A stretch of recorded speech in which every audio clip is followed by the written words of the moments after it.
of emotional baggage, and you can't do what I've done for the last 20 years and not pick a lot of that up, then it has an effect on your health. And my health went through a really, really bad phase.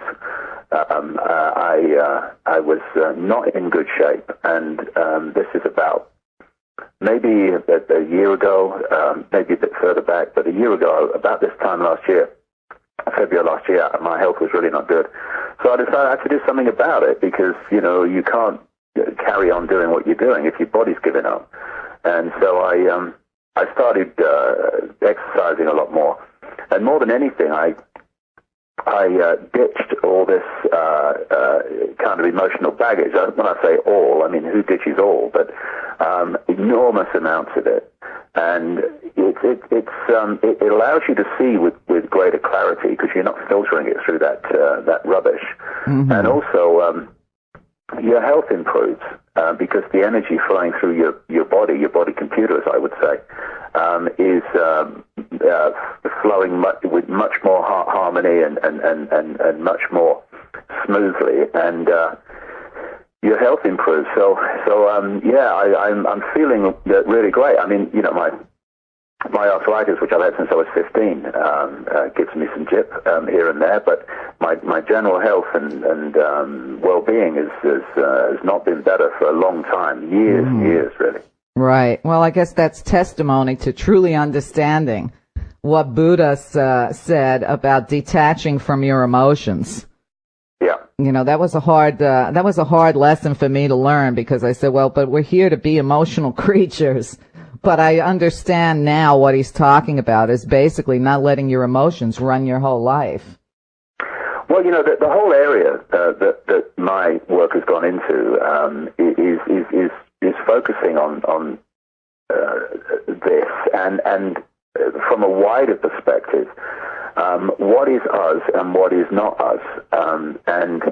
I've been through the 5 sense level of the conspiracy, banking scams and political scams and all that stuff, and engineered wars and agendas for global fascist states, and I still do that. I mean, I still talk about that, and I'm talking in Los Angeles, not this weekend, the weekend after, and I think it's the 14th to the 16th, and at the Los Angeles Airport Hilton at this conscious living conference, and there I will cover this whole thing about what's going on and the fraud that is Barack Obama and all that stuff.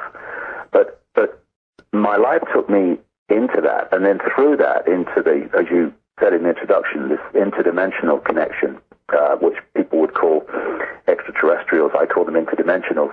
Mm-hmm. But since about 2003, my whole the synchronicity of my life has been guiding me more and more and more into the nature of reality itself. And this is where the keys lie. This is where the key to change lies. You cannot change something if you don't understand what you're trying to change.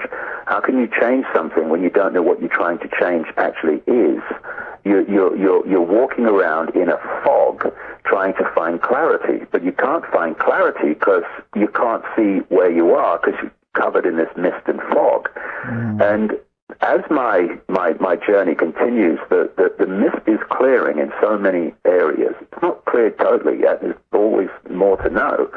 No one ever knows everything within this reality, but it's taken me to a place where I can start to see through the mist as it clears, and the key to that is understanding that. I would suggest anyway, people must think what they like, but there is a difference, and I'm using words here, but there is a difference between what I call consciousness, which is that eternal, infinite, now, timeless, all-knowing, all-possibility that we are, and the mind, which I would suggest is, and I emphasize the mind, because I would suggest that we live in a virtual reality construct. What we call the physical world is a virtual reality construct. And the body is a biological computer.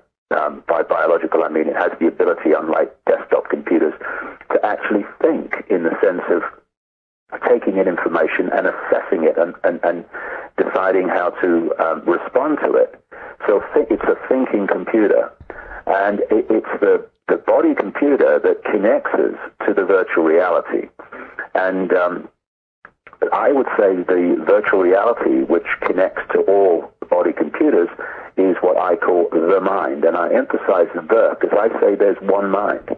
And the body computer is connected to it, and how it's connected and how it perceives and filters information decides what aspect of the mind that it takes on.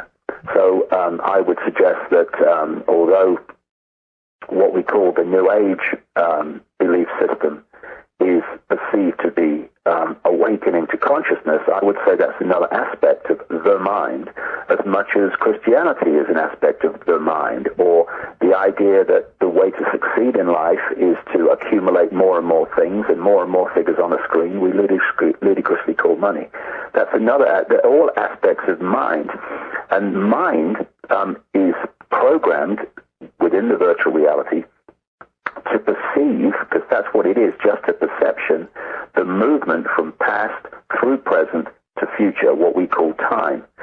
When you enter levels of consciousness rather than mind, when the mind, I would say, is a vibrational digital construct, a massively advanced version of where computers are now and computer knowledge and technology is, but throw it forward a considerable amount of what we call time, and you'll where we are now in computerization and virtual reality and all that stuff in terms of human technology, that road that it's on is going to lead very clearly to the potential to create what we're actually living in. And what's fascinating is that more and more, as human technology develops in these areas, it's mirroring more and more closely the very reality that we're experiencing in a physical way,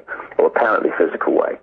So if you come in to this reality as consciousness, and you start to work through the body computer to experience this reality and interact with it, because consciousness can't hold this phone, it's vibrating too quickly. In fact, if you go high enough, it's not vibrating at all. But so we need an outer shell to interact with this virtual reality so I can hold the phone and all the rest of it. What has happened, and this is the key to the conspiracy, because although my focus is moving on and on and on all the time, it's still completely connected to all the stuff I've done before. It's just seeing it from another level, because the foundation of this whole conspiracy to enslave humanity is to sell humanity a false identity. That false identity is you are the computer. Look in the mirror, that is you, okay? And you identify with that, and what you do, you start identifying with limitation. Why? Because any programmed computer system has rules. And I would strongly suggest that what we call the laws of physics are nothing more than the encoded rules of the virtual reality game. And the reason you can overcome them when you enter a state of consciousness, where of course you go into a state of no time if you meditate deeply enough, is because consciousness can override the system. Consciousness can do apparent miracles because it can override the rules. I remember that scene in The Matrix, the first Matrix movie, when Neo and Morpheus are together in a computer simulation. They've just seen the woman in the red dress go past, and Neo's turned around, and there's that Agent Smith in a freeze frame with a gun. And Morpheus says to Neo, symbolic, Neo, the one, if you move the letters around, symbolic of becoming conscious, as he did at the end of the film, when miracles could suddenly take place. Why? Because consciousness can overcome the program. And Morpheus said to him about the agents,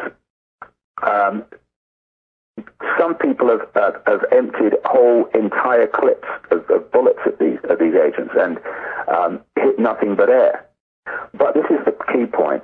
But they still live in a world based on rules. In other words, they're still in the virtual reality, although they are a much more advanced potential program within the virtual reality and understand it far more than the mass of humanity from which it is kept for reasons of enslavement. And the Morpheus character said because the agents still live in a world based on rules, they can never be as fast or as strong as you can be by becoming conscious and going beyond the rules and regulations of the program. So this is the kind of area there that I'm going into massively now, because this is where the key lies. The key to breaking the false self-identity of this body is me, I am Charlie Smith, I am Ethel Jones, to I am consciousness, and Charlie Smith and Ethel Jones are my experience within the virtual reality. They are not who I am. And when you move your point of observation, your point of perspective from I am my body to I am consciousness having an experience, everything shifts, and you start to see things you couldn't see before, and you start to have the ability to do things and make things happen in a way and draw things to you in a way you couldn't before. Well said. I'm sure you're aware of all the different protests going on worldwide because of the economic collapse of so many countries globally. Do you think that these people that are out protesting and putting their entire country on strike, do you think that they are raising their consciousness? Or do you think they're reacting to the Matrix? Well, overwhelmingly the latter, because, again, I could talk about this on so many different levels because there are so many different levels of it. If you take the here and now everyday experience level, what's happening, and it was in my books all those years ago, is they're crashing the global financial system so they can replace it with the global centralized structure that they've had in the background waiting for the excuse to introduce it, which is based on a world central bank that would dictate all global finance, and to replace all currencies eventually with a one world electronic currency and no cash. Now, of course, there are massive implications for freedom in that, because at the moment, if the computer system, i.e. your credit card, says no, you can still take cash out of circulation, and the computer controls your ability to purchase. That's the whole idea of it. It's about enslavement, but you need an excuse to introduce those kind of extreme measures, and the excuse is the crashing of the global financial system. And one of the things I've been using to symbolize the situation recently is a controlled demolition of a building. When the charges go off initially, there's a problem because you can see the puffs of smoke coming out of the building. But then there is a bizarre split second where nothing seems to happen and nothing seems to move. And then the building crashes very quickly. In terms of the economic crisis globally that we're seeing and realize there's a problem, we are in that split second now. The building hasn't fallen yet, but it's designed to, because the charges have gone off. The engineered manipulation of the financial global system has now happened. The charges have gone off. We can see there's a problem, but we ain't seen nothing yet. And what is designed, we're already seeing it, to go along with this, because this is a multi-leveled attack on human perception, is to make things so bad that there are mass protests. They're expecting mass protests. I know this from people I've met. And the idea then is to use that as a justification to introduce the control agenda, which I was reading the other day. There's now a bill going through Capitol Hill designed to give FEMA the Federal Emergency Management Agency, which has nothing to do with reacting to emergencies, as we saw with Hurricane Katrina and so many others. Right. It's actually just to front the emergency reaction part of FEMA.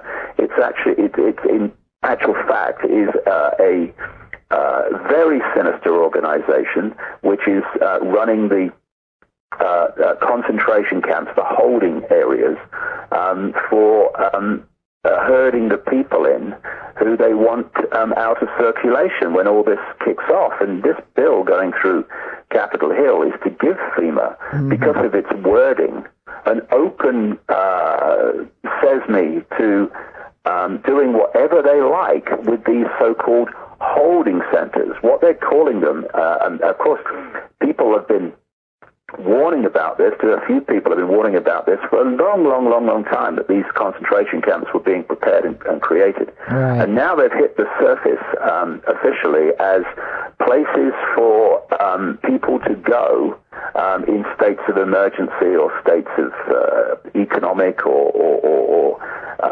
weather catastrophes, whatever. But what they are places to take people they want out of circulation. Now, so going back to the question about the protests, in so many ways, when people stand up and protest en masse, they are, in this situation, walking into the trap that's been set for them. So you get people like Sarkozy, the leader of France, who's just basically ridiculing and dismissing and waving his hand at those protests in France that they've had over the economic situation there. What we need to do, I would suggest, and everybody must do what they feel to do, is not protest. Stop cooperating. Stop cooperating with the system, because without our cooperation, it cannot function. When the foreclosures become an absolute flood as this economic situation collapses, instead of leaving the properties and stuff like that, well, don't. Make it difficult for them. Refuse to cooperate. And, what would happen if everybody stopped paying their mortgage, for instance? Mm-hmm. I mean, what would happen? Are they going to foreclose on hundreds of millions of people? Of course not. The system couldn't cope. But while they foreclose and people leave their properties and other people look the other way and say, it's terrible, isn't it? But what can I do? They're picking off the few, and they can cope at that level. Right. They can't cope with people refusing to pay their mortgage. They can't cope with people refusing to pay their taxes, refusing to cooperate with a system in an endless number of areas where it's possible not to cooperate, which will bring the system down and stop these people functioning. And the system will come down. Well, this is the idea, to crash it, to create tremendous economic suffering and problems and chaos, and to replace it with a system of total control on all levels of your life, including financial. Now, we have the opportunity now, as this system collapses, to not go to that stage, but to stop cooperating and start going our own way. Mm-hmm. People can create their own local currencies. I mean, there's a system came across a long time ago when I was in the Green Party in England in the 80s, which people have found successful. The LEP system, it's local exchange and trading system, where you invent your own local currency. It doesn't have to exist. It's just, in theory, you can run it through a computer.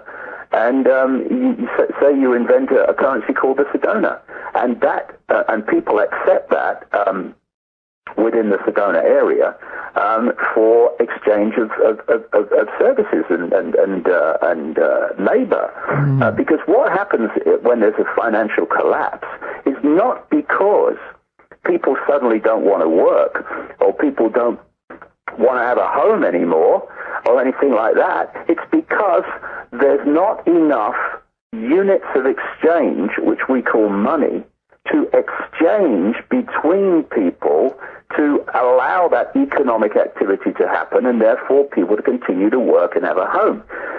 Now, the only alternative to that is barter.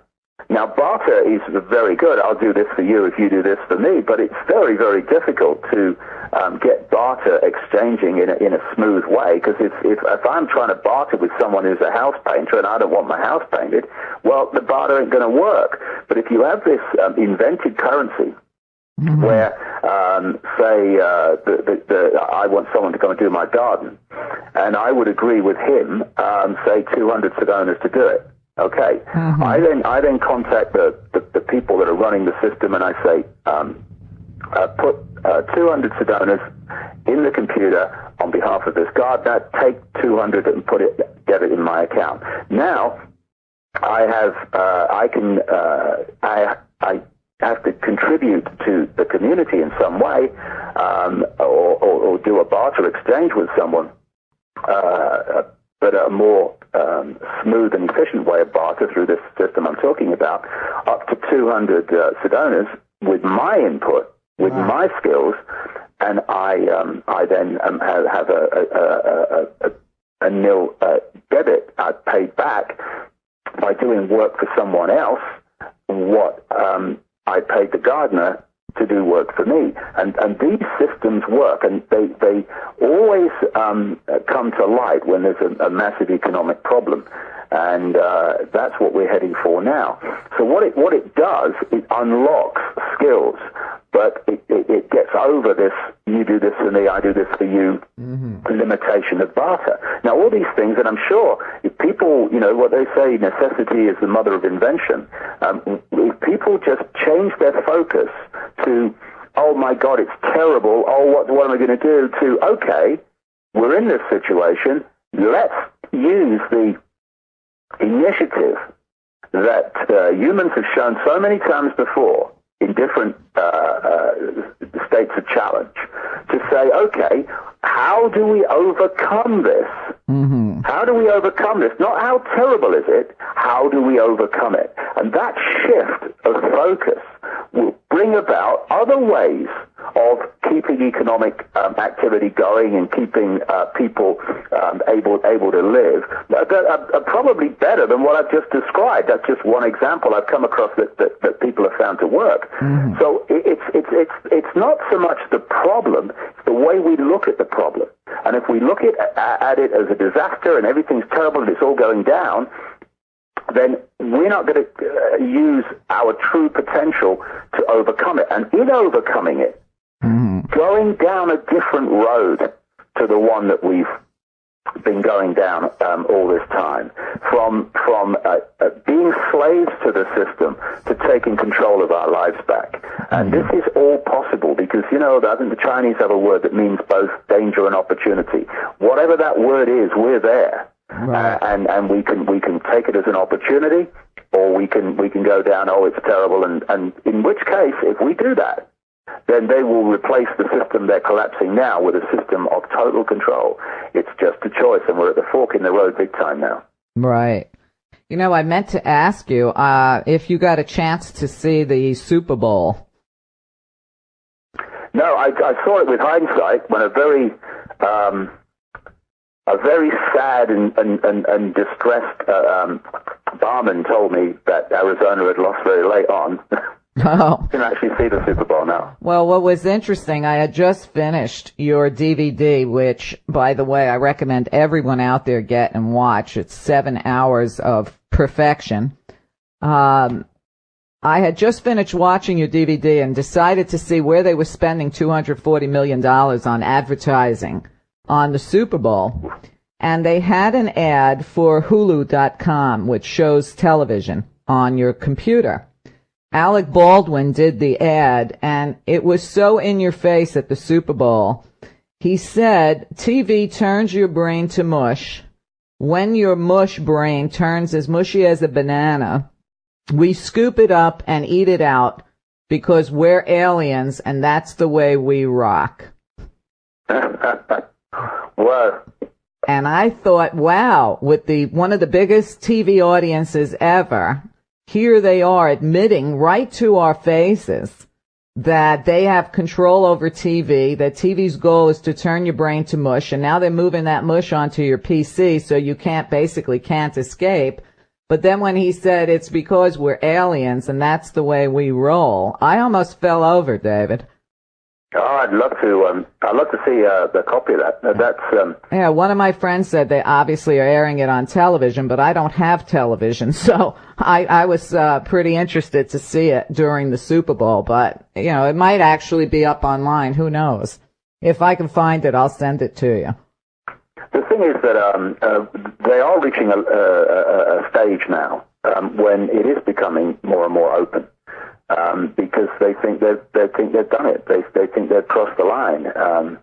But they only cross the line if they keep people in a state of mind, the virtual reality perception of reality, not consciousness, which can see through it. And the other thing about consciousness, when you become conscious, your whole perception of life changes. When you're in the virtual reality, and that's your point of observation, you're in this world and you're of it, you see life not in terms of limitation, but you see life in terms of 70 years and 10. It makes people frightened of death because clearly the body dies, and if you identify with the body, then you're going to die. Right. And all the rest of it. But when you reach a point of consciousness, and it doesn't mean that every area of your life is conscious, but you reach a point of perception that comes from beyond the virtual reality game, then you realize that there is no such thing as death. There's only the computer conking out. That's all. So the fear element starts to recede, and it's the fear that holds us in servitude. It's fear that allows people to give the government the power, and indeed urge them to further enslave them, to protect them from whatever they've been manipulated to fear. And so the fear of the economic situation, it's like if without the crashing of the economic system a few weeks ago, a few months ago now, if someone had come along and said, I've just had a great idea. I think we should give $800 billion to the banks and then pass a bill that actually is an open checkbook, not $800 billion at all. It's sort of basically an open checkbook to give to the banks. I think that's a great idea, don't you? I mean, what would people say?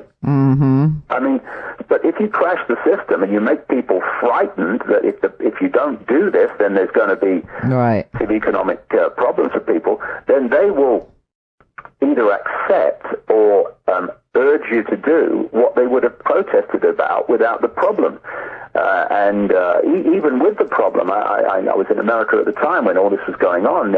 Very large numbers of people could see what was happening, that it was outrageous giving money to the banks for what the banks had done. But still, the fear factor got it through. And so once you let go of the fear factor, and don't succumb to it, then we can start with a clear head saying, okay, this is what they're doing, and this is why they're doing it. We're not going to play the game. We're going to go in this direction instead. So it's a great time of opportunity as well as a great time of danger in terms of the life that we've known up to this point. Right. Now, in your latest DVD, Beyond the Cutting Edge, you have so much information. I couldn't even believe that you could keep talking as long as you did. I mean, I can talk, but you were really talking. You talk about, and I really liked it, you say that there's the movie and then there's the secret agenda. Do you want to explain that? Yeah, this is the thing that becomes very clear when you start to research this. When you've got a secret agenda, which, if it was publicly known, people wouldn't like it, you have to find a way of covering it up, of hiding it. And so what you do is you create a fake story, basically.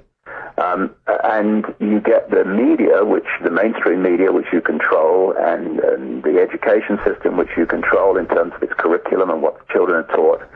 And you tell them a false story to explain why things are happening in the world. So the real reason they're happening, it never comes into public understanding and perception. For instance, I mean, we've got a classic with the collapse. It's explained away by banks getting too heavily into subprime mortgage debt and all the rest of it. And as a result, the banking system is in desperate trouble. So we have to do something to keep the banks going, because otherwise the whole economic system and people's lives would collapse. That's the cover story. That's the movie that's constantly repeated so that people will see life in that way, and therefore see the way forward from that perspective.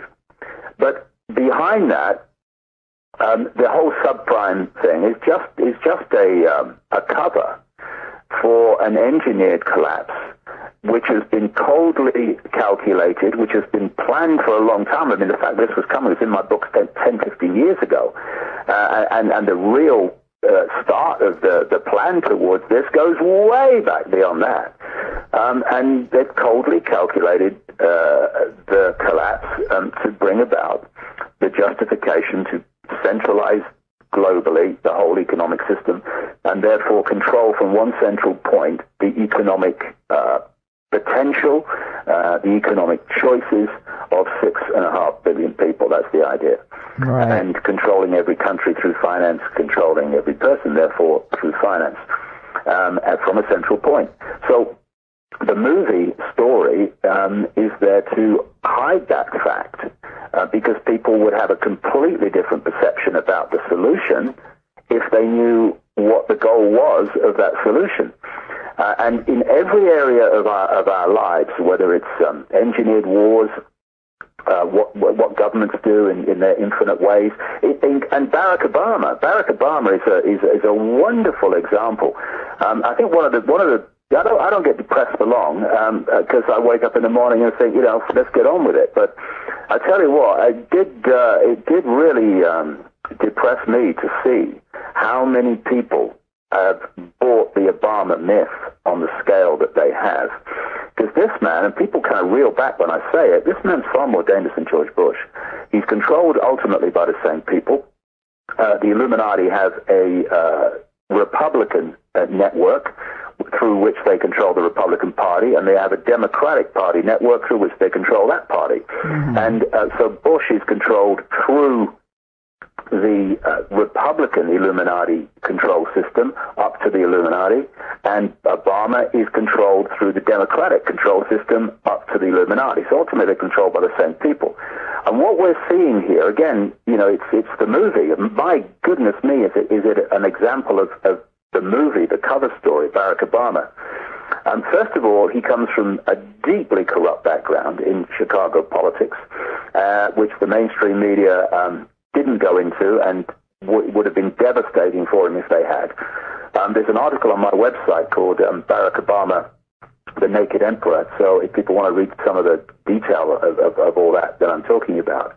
But what we're looking at, Maria, is a presidential version of this technique that I've been talking about for a long time, problem, reaction, solution, I call it. Mm-hmm. Create the problem, get the reaction from the public, do something, fear, outrage, do something, and then offer the solution.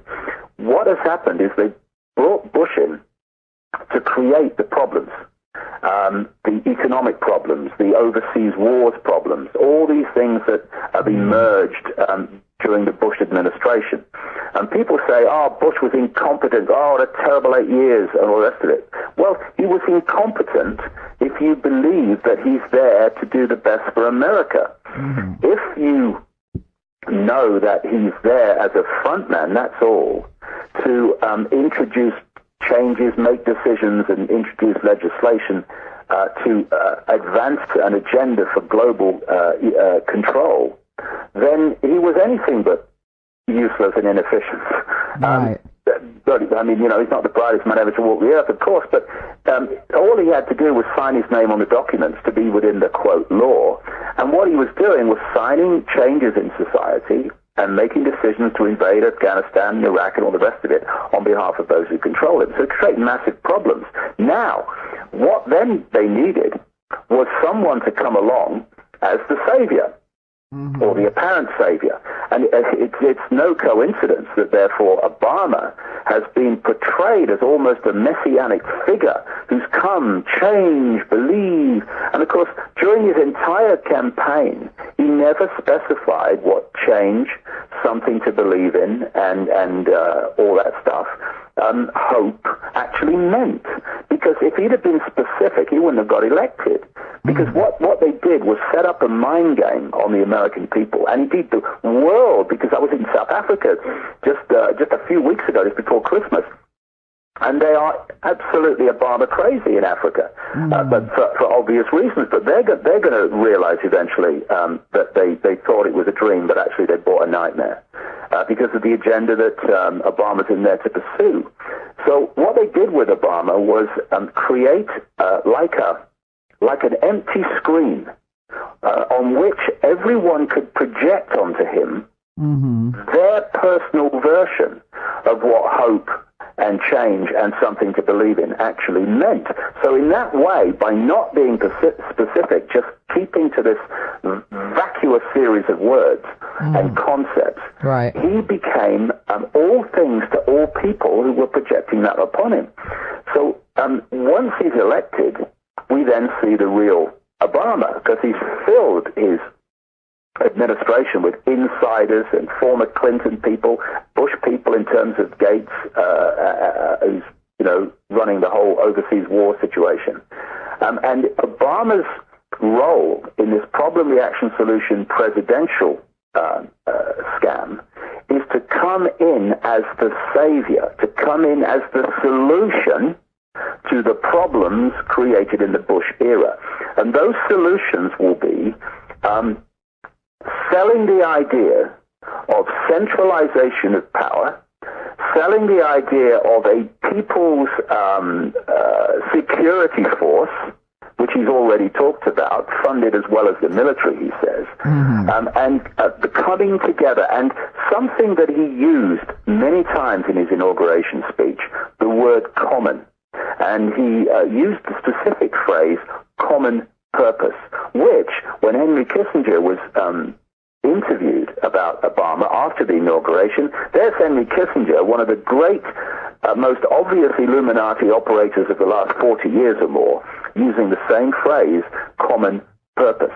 Common purpose means getting the collective to agree on a common way of seeing what needs doing and contributing to that common purpose to push forward the change that Obama says he stands for. Now, common purpose and coming together, serving the community, he wants compulsory community service for young people, which is one step from the draft, of course, actually is all Orwellian newspeak for centralization of power and for manipulating the people to police the people. And you're going to see more and more of this common purpose, common good all the time coming from Obama, because it's just the same vacuous version of change, something you believe in and hope, to get the solutions in place that have been waiting a long time. And those solutions will be this Illuminati agenda for centralization of power and taking away and diluting the ability for America to be a sovereign nation as it has been up to this point. When he talks about the common good and a common purpose, he's also talking about a global version of that. And I've been saying for a long time that they are using America to destroy America. And for this reason, if you want a world government which has total dictatorial powers through a world central bank and a world currency and a world army, which is what they want, and are developing all the time through NATO and the UN peacekeeping operation, then you cannot possibly have a superpower in that situation that has the economic and military might to say to the world government, we're not doing that. So what you need to do on your way to world government is to destroy all the superpowers. And what they did during the Bush administration was massively advance that agenda economically and militarily, and they're using that to push their agenda forward on one level, but the big picture of it is that they are destroying America so that it has to become subordinate, like everyone else, to this world government, which brings me back to Obama. Obama will be pushing this agenda as the years pass of more and more American sovereignty being diminished. Mm-hmm. And the man behind Obama, the main man behind Obama, is a guy called Zbigniew Brzezinski, who was the national security advisor to Jimmy Carter. There is this myth that is a head shaker for me, that Barack Obama is against war. No, he is not. He made one speech against the invasion of Iraq, and has since then voted with Bush on legislation relating to the war in Iraq. And there's even doubt about the speech itself in terms of some of its content. But so he's kind of lived off that and pulled a lot of the left and the peace people in by being apparently anti-war. His first decision in office after the inauguration was to say yes to the bombing in areas of Pakistan by the American Air Force, which killed civilians. So we're off again here. He said he would have no problem using force against Iran in certain situations, etc., etc. And he's not going to be a president that is for peace and against war when the man behind him, his mentor going back to the 80s, Zbigniew Brzezinski, is in place. Ironically, and there's many ironies to Obama when you start going deeper, he is proposing to increase the number of troops in Afghanistan, this man's against war, so they can bring an end to the Taliban. That's the idea. Well, what about this irony?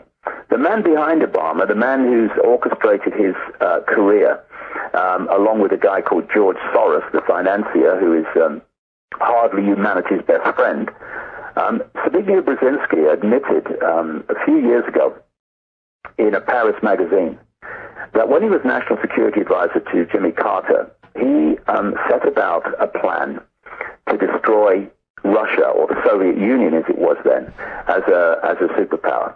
He wanted, he said, to give them their Vietnam, which would bring them down. Mm-hmm. What he did was he started, this is all from his own words, this is not me surmising, he started funding and training people in Afghanistan to start to undermine, through what we would call today, and he would call today, terrorism, the government in Kabul, the Afghanistan capital, that was at that time a satellite government of the Soviet Union. And he let it be known to the Soviet Union, through those various channels and ways, that this was going on. Mm-hmm. So what the Soviet Union then eventually did was invade Afghanistan to protect the Kabul government, its Kabul government, against this gathering, quote, terrorism. And that was exactly what Brzezinski set out to do, and he achieved his end. An end that included the death of 1 million Afghans, incidentally, but he didn't seem to be very fussed about that when he was questioned about it.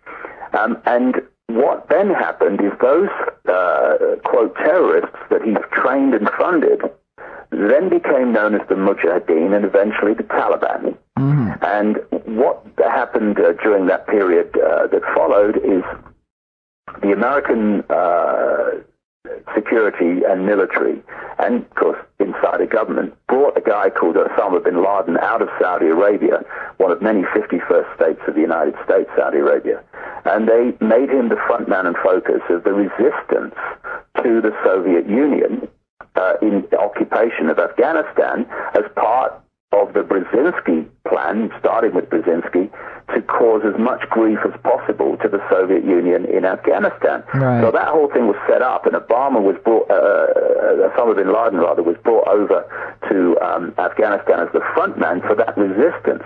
Eventually, the Soviet Union left and collapsed into its constituent parts in many ways as a result of that. Right. And what was left was the Mujahideen, the Taliban, and Osama bin Laden, who were then used for another part of the game, which is to be the terrorist threat that has justified the Orwellian surveillance control society coming in. And it was all created by the American and British authorities. And Brzezinski was absolutely at the heart and the start of it. And this is the man behind Obama. Now, what Brzezinski wants is a war involving Russia and China.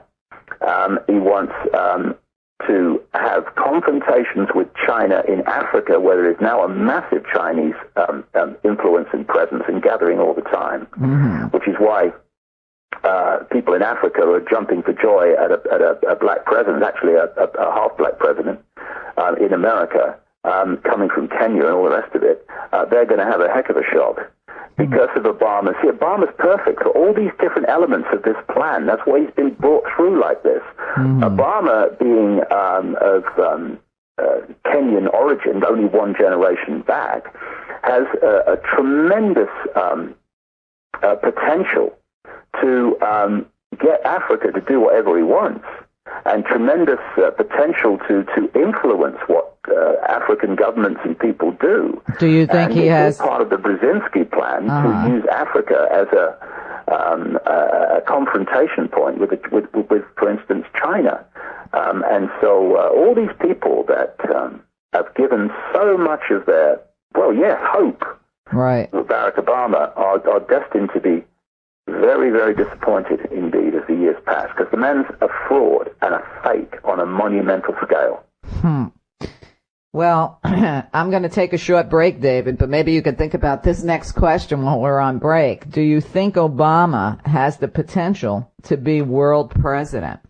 I'm speaking with David Icke. Get over to davidicke.com. Okay, I'm back. I'm speaking with David Icke. If you're not familiar with his work, get over to his website, davidicke.com. And if you want to really get it all in one place, it's a 3 DVD set. It's quite excellent. Beyond the Cutting Edge, exposing the dream world we believe to be real. And it's something you really should have a house party and share it with all your friends. Maybe do it over a long weekend. David, before the break, I asked you if you think Obama has the charisma. You know, his charisma is kind of scary to me on many levels, to become world president. Well, funnily enough, when I was in England, before I came out to America, someone was actually saying in a television discussion program that they wished that Obama was not just president of America, but was president of the world. Yes, I saw it. And they definitely want, with this world government, a world president. You know, this world government would be a structure that would dictate to the world as country governments currently dictate to the country. In the European Union, for instance, which is the next level up from country government, and of course they want the North American Union here with Mexico and the United States and Canada to be a mirror of the European Union, and Obama will be pushing that without any question at all, and he will be using common purpose, coming together, and all that stuff as the justification. But so in the European Union, they're now introducing a situation where they have a president of Europe. All these kind of structures kind of mirror each other as they go up higher and higher into more and more concentrated global power. So they definitely want a world president. And Obama, well, you know, he's flavor of the month in the world at the moment. And I must say that from the first moment I saw him, when he was just appearing out of the mist at the start of the campaign against Hillary Clinton, he did not strike me for 1 second as a man of charisma.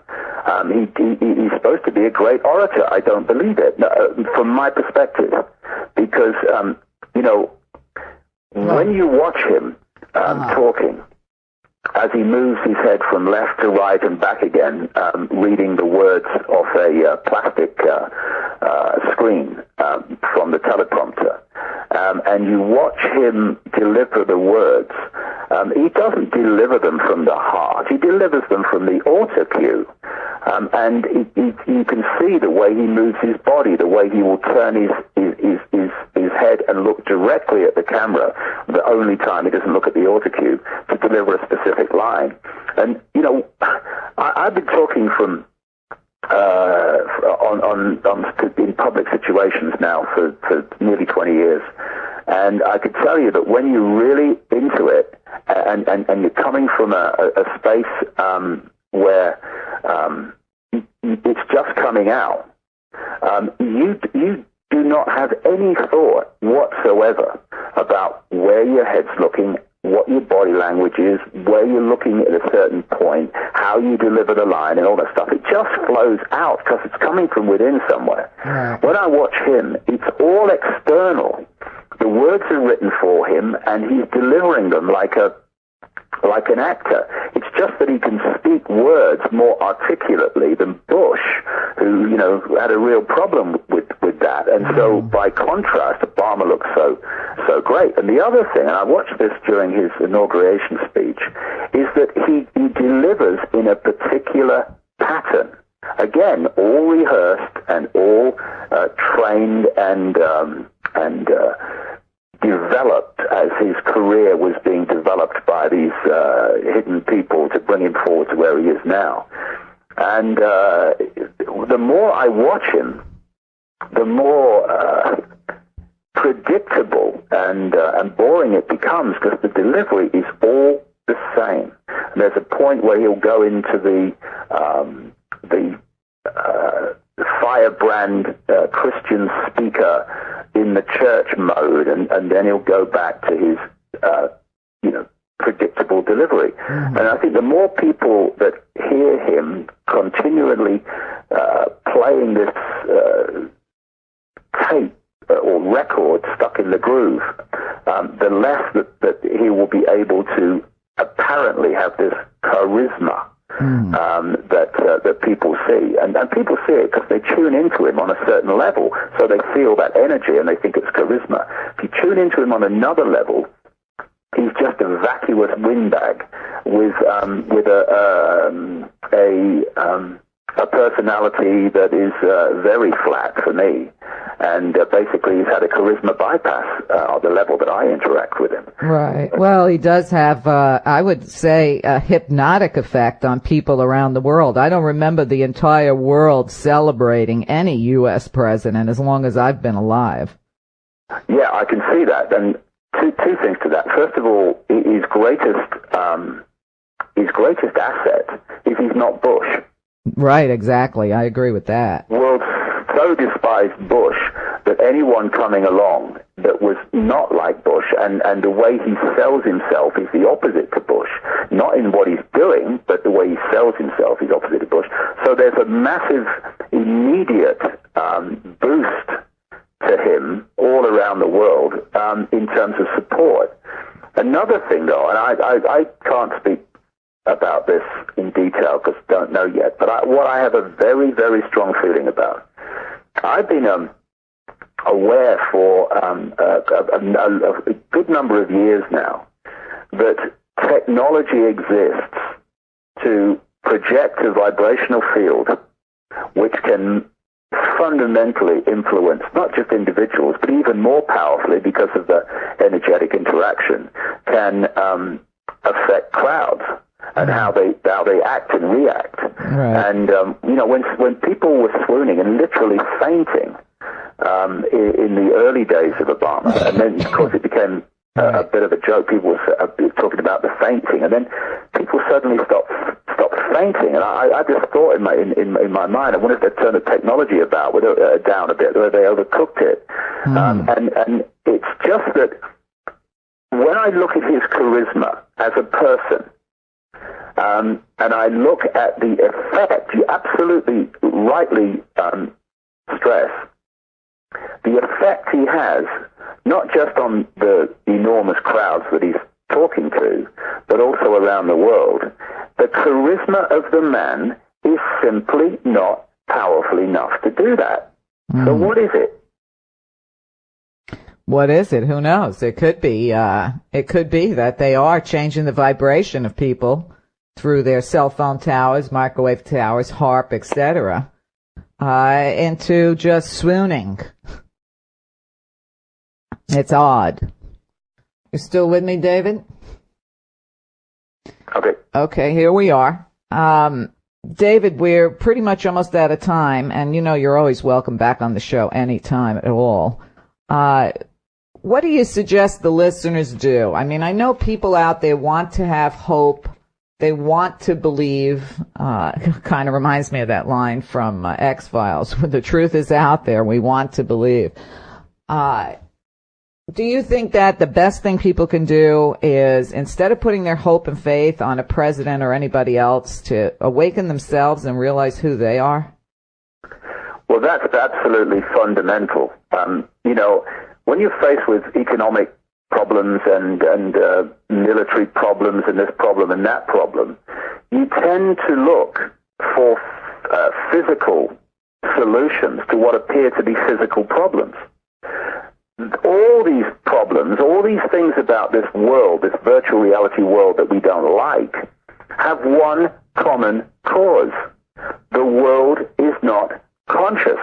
It is in mind. It is in the program.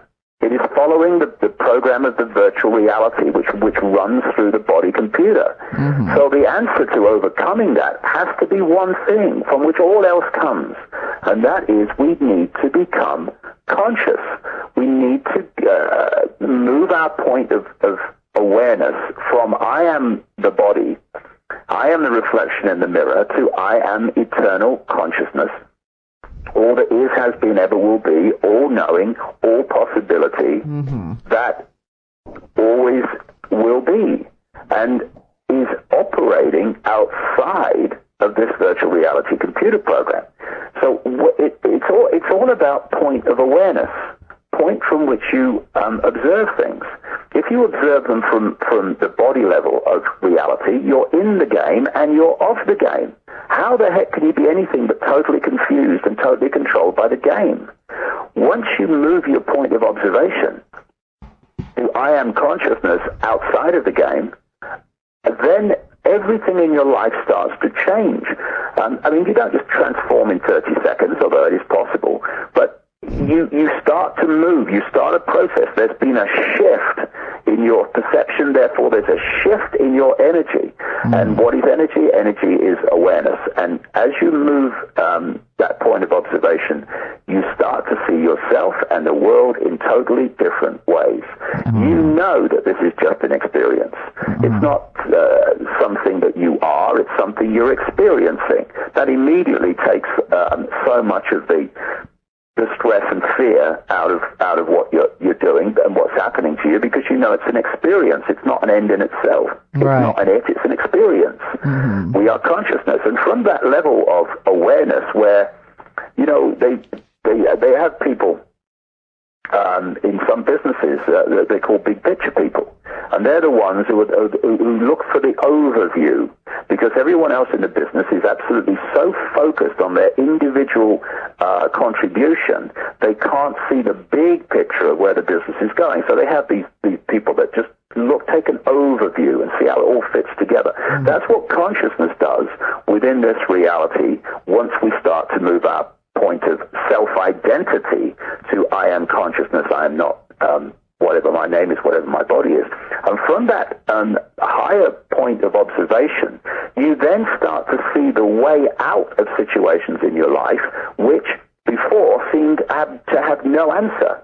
They seem to have no answer because you were observing them from the place where the problems were created within the virtual reality. When you come from a point of view of consciousness, you suddenly see, you see ways out of situations that you face and challenges you face, collectively and individually.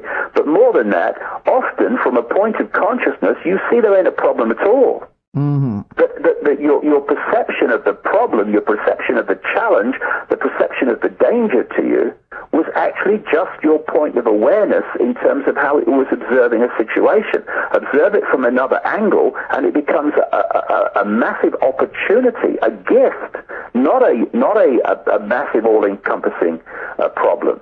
So becoming conscious is absolutely vital. And people say, how do you do that? Well, you become conscious through your own deprogramming, because we're always conscious. It's that the programming of the virtual reality, the programming of the body computer, cuts us off from an awareness that we are consciousness. So it's not about learning anything new to become conscious. It's unlearning, deprogramming the false and fake realities and the fake identities that we take on, believing them to be us when they're not. You know, including emotion. These emotions that control us. Well, you know, when you listen to the many accounts, and I've studied this at length in the last few years, accounts of people who have had near-death experiences. When they leave the body, they leave the computer, they start to leave the virtual reality, all its rules and regulations. They say there is no time, there's not even a sequence of events, everything's happening in the same moment, the same now, and crucially, I didn't feel emotion like I did when I was in the body. Why? Because emotion, these powerful emotions that control us are actually overwhelmingly programs running through the body computer. They're electrochemical programs. That's why when we have certain chemicals, it affects the body chemically, and we can go into a deep depression. How can we go into a deep depression through a chemical change if we are consciousness? We can't. Right. But the body can, and if we operate at the body level of experience alone, then we start feeling these emotions running through the body. We're affected by emotional change caused by things like mercury and other chemicals that we may take on and consume, and we have life living us through the body, rather than us living life through consciousness. So becoming conscious is absolutely vital. And if you just move your point of observation from I am the body to I am consciousness, and look at everything from that perspective as you go through the day, your life starts to change. And of course, you'll fall back into the body. But the more you get into consciousness, the more you'll recognize when you've done it, and you can pull out of it. I call it having or some people call it having a body moment, or whatever. It pulls you in because it's very powerful. But the more you become conscious, the less it pulls you in, and the more you become the governor of your life and your experience, and not the experience itself becoming the governor of you. Well said. Well, David, thank you so much for joining me today. You know, you're welcome back anytime you'd like. Take good care. Thank you. Bye-bye. David Icke. There's one thing that he repeats a few times in the 7-hour series, which I truly do think is excellent. Well done. And I thought I'd close with it. Doctors destroy health. Lawyers destroy justice. Universities destroy knowledge. Governments destroy freedom. The media destroys information. And religions destroy spirituality. So again, davidicke.com, beyond the cutting edge, and that's for sure. So if you get a chance,